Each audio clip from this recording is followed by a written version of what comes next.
Okay, so UFC 317 just took place Saturday, and for the first time in a very long time, two of my actual favorite UFC fighters faced off inside the octagon. And for the first time in a very long time, one of my favorite fighters, for no reason, I don't know why I like him, I just do. He got his ass beat badly, and for the first time in a very long time, I left watching this pay per view feeling like down or feeling like upset or whatever because my favorite guys got beat, and it was very like bad. It was they got beat badly. Starting off with Brandon Royval and Joshua Van, it was a very entertaining and good fight to watch. It was a good fight to watch live. It was very back and forth, and it was a back and forth war almost. But the thing that was giving Joshua Van just the edge in that fight was his power. His power was it wasn't stopping Royval, but it was like stunning him. That's almost the best way I can explain. Well, maybe not even stunning him either, because it was that was just the thing that was separating the two from one another. Because they were going back and forth. They were both landing good shots on each other. It was just Joshua Vance had a bit more thump, a bit more power, a bit more oomph to it. Every time he landed, every time he landed, Royval didn't. Not that he didn't like it, but every time Van landed on Royval, Royval was like he didn't want to take that one. But every time Van took a shot from Royval, Van was like, I can take that, and I can take that to land another one. And they were going back and forth. The first round I gave to Van. It was a very strong round for Van. I don't think Royval was landing too many shots that round.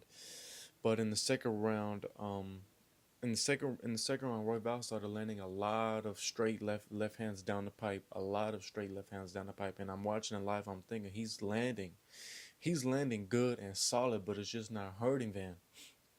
He just wasn't putting enough power into it, or he's very not that powerful all around.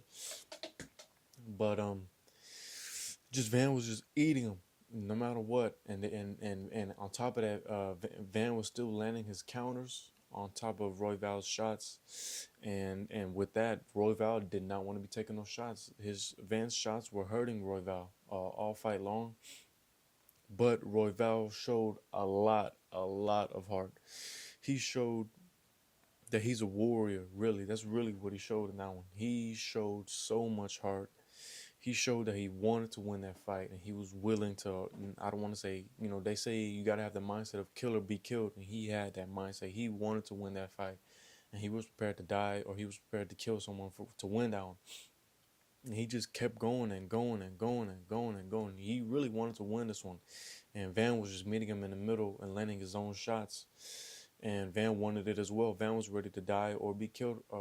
Van was ready to die or kill someone to win that one. And that's almost what it came down to. And when it came down to the third, I had it 1-1, and it was very close. It was very close, but I'm still giving Van the advantage to the round, because every time he was landing, you could tell just Royval, he didn't want to be eating those shots, but he just was, because he had to land his own shots. Royval wasn't really using his length wisely in this one. He kept crashing in, and every time he was crashing in, Royval was just boom, boom, boom, boom, boom, to the body, to the body, to the body, to the body, and then over the top to the head. And it was just bad. And I'm thinking to myself, Royval, like, I'm thinking to myself, why are you not using your length as well as you should, as well as Israel can, or as well as a Sean O'Malley can, as well as a Corey can, or whatever. He wasn't really using his length to his advantage in this one, and it was really showing. Um, but when it came to the third, I had it 1-1. I was still giving Van that edge, but it was almost like, okay, it could kind of go either way, because they were both just going back and forth, back and forth, back and forth. And when it came to adjust the fight, when the moment came, someone had to adjust the fight to someone had to adjust the way they're fighting to win the fight more convincingly. That was Van. Van started doing that knee stomp, which Royval was just he didn't like those knee stomps, and knee stomps are bad all around. But he was taking them off his footing. He was kind of losing his balance. Um, he was kind of like not slipping around, but he was losing his balance every time Van started implementing those knee stomps. And I think not the finishing sequence, but the finishing to that round, I think Van feinted a knee stomp. Royval went to check by bringing his leg up, and it was when he was on one leg, Van think threw a right hook and then just landed flush. Royval went down, and then he just tried to survive the rest of that round because the round was almost over with. But at that point, the fight was already lost, and it was just over with, and it was very hard to see Brandon Royval get beat like that. It was very hard to see him show just a lot of grit, a lot of heart, a lot of aspiration to win that one. He really wanted to win that one, but it didn't go his way. When it came time to adjust on the fly, he wasn't the one adjusting. Usually people shooting for a takedown just to give the other person someone to think about, just to give them some time to think themselves while their opponent is still worried about you changing up the tempo of the fight. But instead of that being Brandon, who was the more experienced fighter, the older fighter, it came from Van, and it was really those knee stomps. If it wasn't for those knee stomps, it might have been a coin flip of a round. But those knee stomps won him that one, and then because of the knee stomps, he was able to land that right hook that dropped Brandon, and it was just so hard to see. I've been checking Twitter to see if I can get an update from Brandon, see if he's put out something. Hey, I'm okay. Thanks for watching. Whatever. Blah blah blah. But I don't think he's released any official statement yet. I want him to release an interview or something, just talking about the fight, saying that he's okay. He's in good spirits still. But it was very hard to watch that one. And then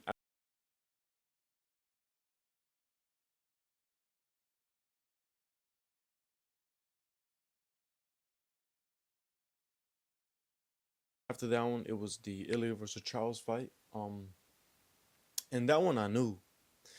Ever since that fight was announced, I knew Charles was gonna get KO'd. There was like a 20% chance in my mind. I'm thinking Charles can pull this one out the bag, but in my mind, I'm knowing Ilya has the footwork to KO Charles. Ilya has the power to KO Charles. Ilya has the boxing to KO Charles. Ilya has the ground game to survive the ground with Charles. And I'm thinking to myself, for however long it took from when they announced this fight for this fight to take place, I'm knowing already Charles is gonna lose, and it's gonna be by KO. I knew that. So I think that's why watching it live, it didn't hurt as much as the Brandon one did. Because in my mind, I thought Brandon was gonna win that one, but he didn't. So that one hurt a lot. But seeing Charles get KO'd like that, it's like I already knew it was gonna happen. So it wasn't really as bad. It was kind of like it was kind of like my mind. It was kind of like my mind already knew to an extent. But even with that, Ilya landed a thudding, thudding right hand on Charles's face slash jaw, and Charles went to sleep immediately. The second that shot landed, Charles was out. And on his way down, he ate a left hook, and then once he hit the ground, he went limp, and you could see his arms just fly back. And then he ate like two more from Ilya, which were really unnecessary. But he ate them. And when they showed the replays back and you see Charles' eyes open, but you can tell he's not there. His eyes are open, but he's not there. Seeing that one was what hurt more than seeing him get KO'd. Seeing him get KO'd and slump and put to sleep was was seeing him get KO'd and put to sleep and his eyes are open, but he's just not there. That's what hurt me. And it was very hard to watch. It really was. His eyes were open, his arms were limp, his body was limp, but he was just out.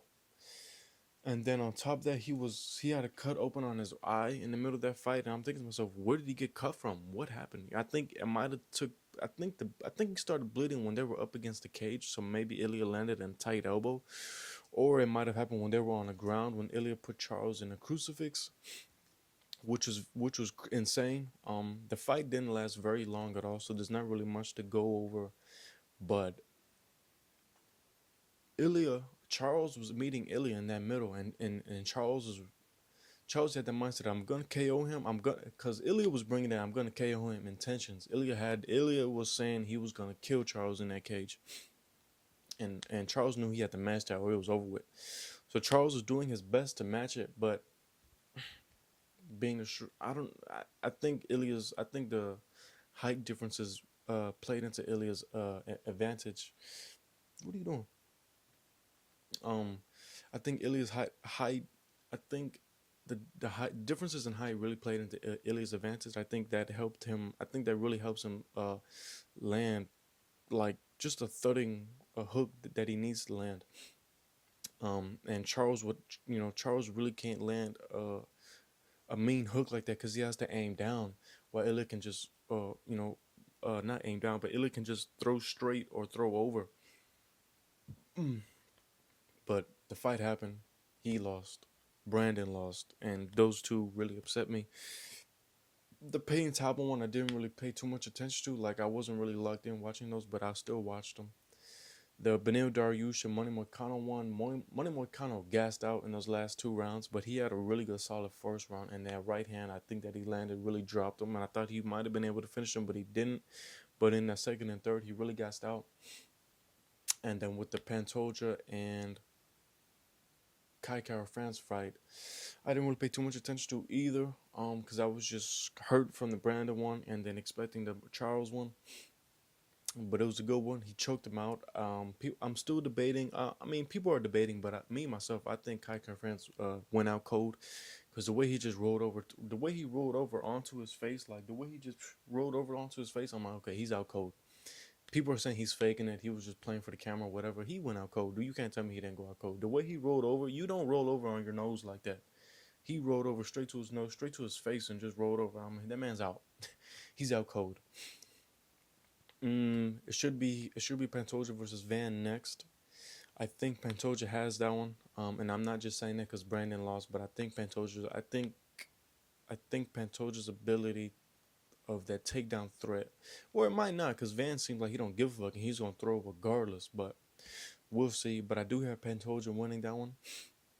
I want Ilya to fight Islam, but I don't want that fight to take place at 170. And if it takes place at 155, I think Ilya smokes Islam. At 170, I'm not too sure. I think Charles should retire. I think Brandon Royval should take a lot of time off and then kind of get an easy fight. We can't really get an easy fight when you're at the top of the rankings like that. But then again, Cyril Gane got one when he lost to John Jones and he fought some fat ass. Benil Dariush, I don't know who you can match him up against. Money McConnell, I don't know who you can match him up against. Payne Talbot, I don't know, and the other guy, I don't know. But it was a good pay per view overall, but it was a hurtful pay per view to watch. But that's my review. I hope Brandon Royval's okay. I hope Charles okay, and I hope we get some update from them soon, sometime soon, an interview, a Twitter post or whatever, just something, or Instagram video to put on their story, just to let people know they're okay, they're doing good, and thanks for all the love, thanks for all the support. This is really what I wanted this video to be about. I wanted this video to tell Brandon himself, fuck with the internet saying, don't let them think that, people don't like you, we love you. We're standing behind you, and I'm trying to show my support to Brandon. I want him to know that there's people out there that really fuck with him, that really rock with him, which is me. I rock with him. I want him to be okay. I want him to do good in the UFC. I don't know what's going to happen. With the Charles one, it's the same thing, but Charles is a very beloved fighter, so I don't think Brandon's receiving the same love from this defeat as Charles is, which is why I wanted to make this one. I think Charles should retire. He achieved everything he could achieve in a sport. He had a rocky beginning. He went on a 12-fight, 11-fight winning streak. He won a belt. He reached the peak of the sport, and I don't think he has it anymore. I think his what do you call it? I think his inactivity really played a factor in this one. Ever since he lost the belt, he had to be strategic on the fights he took after he lost the belt, and he had to kind of switch up his the way he fought as well.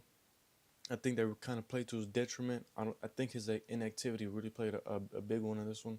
I don't think, Ilya was going against good fighter after good fighter after good fighter, and Charles went against Benil, he went against Arman, and then he went against Chandler, which I don't. Armin can be the best one out of the bunch, but Charles wasn't really going against anyone very, very good at the highest level, and he wasn't really being too active, which I think played a big one in this one. But it might be Cope, but that's just my opinion. I think his inactivity after losing the belt and his changing of the game that he comes into the fight with, really played a factor in this one. Um, I think he should retire, and that just comes from a love point of view. Like I don't want to, if you don't got it no more, just retire. You've already done everything you can. But if he were to fight against someone else, I want to see him to fight a layup. But time will tell. That's my video. Thank you for watching.